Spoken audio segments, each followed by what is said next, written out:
Wakil Menteri Ketenagakerjaan, Afriansyah Nur, mengungkapkan bahwa jabatan Menteri Ketenagakerjaan pada era pemerintahan Prabowo Subianto Gibran Raka Buming Raka akan diduduki oleh sosok yang diutus Partai Keadilan Sejahtera, PKS. Dia menyebutkan bahwa sosok itu berasal dari Institut Teknologi Bandung, ITB, dan bernama Profesor Yasirli. Tentu saja kita penasaran, siapa sebenarnya Profesor Yasirli ini? Apa saja latar belakang dan pengalaman yang dimiliki? Bagaimana dia bisa dipercaya oleh PKS untuk mengisi jabatan Menteri Ketenagakerjaan?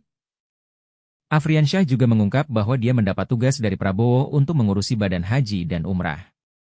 Dia bakal ditemani oleh Gus Irfan Yusuf sebagai Ketua Badan dan Dhanil Anzar Simanjuntak sebagai wakil bersama dirinya. Bagaimana cara Afriansyah dan timnya akan mengembangkan sistem haji yang lebih baik dan lebih efektif? Apa saja strategi yang akan mereka gunakan untuk meningkatkan kebersamaan dan kepercayaan masyarakat terhadap Badan Haji dan Umrah? Sementara itu, sejumlah tokoh telah memasuki kediaman Prabowo di Hambalang, Bogor, Jawa Barat, untuk menerima pembekalan hari kedua.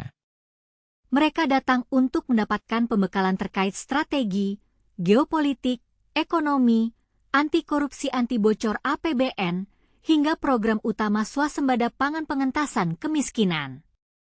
Siapa saja tokoh-tokoh yang hadir dalam acara pembekalan ini?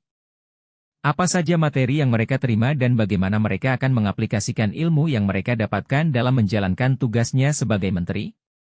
Yusril Iza Mahendra, calon Menko Hukum dan HAM, menyampaikan bahwa pelantikan Menteri Kabinet akan dilakukan pada tanggal 21 Oktober, sehari setelah pelantikan Presiden dan Wakil Presiden.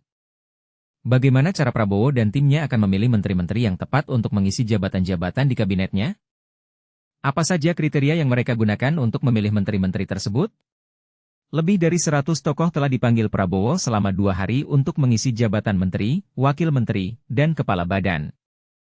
Berikut adalah daftar lengkap tokoh yang dipanggil Prabowo di hari pertama, Senin 14 Oktober. Siapa saja tokoh-tokoh yang dipanggil Prabowo untuk mengisi jabatan-jabatan di kabinetnya? Apa saja latar belakang dan pengalaman yang mereka miliki? Bagaimana mereka akan mengembangkan strategi dan kebijakan pemerintahan Prabowo? Dengan demikian, kita dapat melihat bahwa pemerintahan Prabowo Subianto Gibran Raka Buming Raka akan diisi oleh tokoh-tokoh yang berkompeten dan berpengalaman. Namun, kita juga harus tetap kritis dan mempertanyakan bagaimana mereka akan mengembangkan strategi dan kebijakan pemerintahan yang lebih baik dan lebih efektif untuk meningkatkan kesejahteraan masyarakat.